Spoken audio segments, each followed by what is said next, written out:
sous les yeux sur ces points de fêtes de mariage pour nous les chrétiens, que nos fêtes doivent être tellement différentes des fêtes des païens. Maintenant, j'avais un peu une petite préoccupation de savoir. Il y avait une fois, vous avez parlé du haut de cette chair, que dans la soirée, il y a les invités qui sont des païens, les membres de la famille. Ils peuvent amener leurs trucs à boire. Ce n'est pas pour dire que nous, les chrétiens, nous devons aussi nous infiltrer dans ces choses. Maintenant, il y a aussi un cas que j'ai trouvé dans une soirée de mariage. Les invités qui étaient de la famille de la femme, qui étaient des païens, ils avaient voulu faire entrer leurs boissons dans la salle.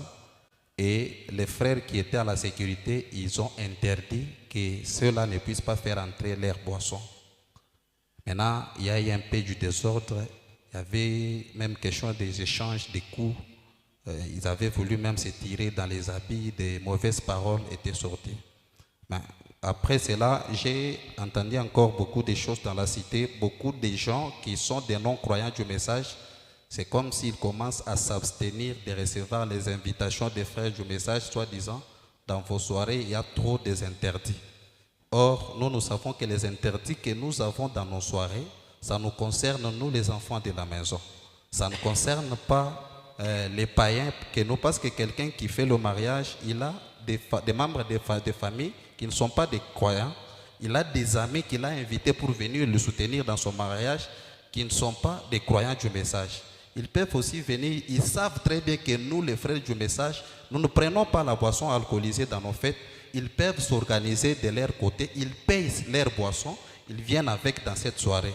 Est-ce que vous interdisez aussi cela? Ou bien comme nos soirées du message, les païens ne peuvent pas apporter leurs boissons, ils doivent aussi seulement être acconditionnés à ce que nous amenons. C'est un peu une petite préoccupation que j'avais. D'accord, merci beaucoup. Je vais répondre rapidement à votre question. Écoutez, moi, je suis pasteur des Rehoboth Tabernacle. Je ne suis pas pasteur dans la salle des fêtes. Chaque personne a sa propre famille. Et dans nos familles, nous avons des gens qui ne croient pas le message. Dans nos familles, nous avons des inconvertis. Dans nos familles, nous avons d'autres chrétiens des autres églises qui, eux, boivent l'alcool, la bière et ainsi de suite. Si j'ai toujours insisté du haut de cette chair, c'est parce que je voyais qu'il y a des esprits qui ont saisi même les frères de Rehoboth Tabernacle. Ils se retrouvent dans des fêtes de mariage en train de boire la bière, boire l'alcool. C'est sur ça que j'insistais chaque fois quand je me tiens derrière cette chair.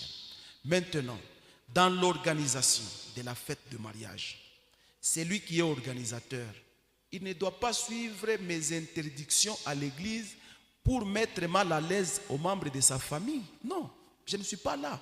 Je suis pasteur de Rehoboth Tabernacle. Si dans la fête de mariage, dans l'organisation, il y a ceux-là qui prennent la bière, l'alcool et ainsi de suite, bon, ça se passe de l'autre côté.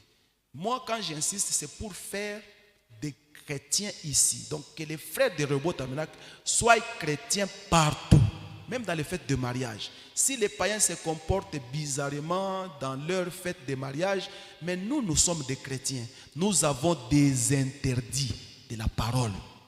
Je ne suis pas contre les chrétiens qui prennent la bière dans les soirées de mariage. Parce que dans la soirée de mariage, ce n'est pas à Rehoboth Tabernacle, ce n'est pas chez moi. Parce que chez moi, la bière n'entre pas. L'alcool n'entre pas. Le tabac n'entre pas. Mais dans la fête de mariage, si vous me voyez parfois être trop dur, une fois je me suis même retrouvé dans des fêtes de mariage où je me suis senti humilié, c'est parce que je voyais même des frères de Rehoboth Tabernacle qui entraient dans des mouvements faisant des choses comme des païens. C'est là où se trouve mon problème. C'est là mes larmes, c'est là mes pleurs de voir un chrétien qui est censé se comporter comme un chrétien partout, mais ils entrent dans le mouvement. Mais je sais que depuis que j'ai commencé à parler, quand même il y a une crainte qui s'est emparée de beaucoup de gens pour ne pas aller au-delà et faire des bêtises. Écoutez, les païens qui ne veulent pas venir dans nos fêtes parce qu'il y a les interdits, le pasteur Isaac n'a jamais dit refuser de leur donner ce qu'ils veulent dans la salle de mariage. Non, le pasteur Isaac a un souci, c'est de faire de ces croyants, faire de ces peuples des véritables chrétiens partout et dans toutes les circonstances.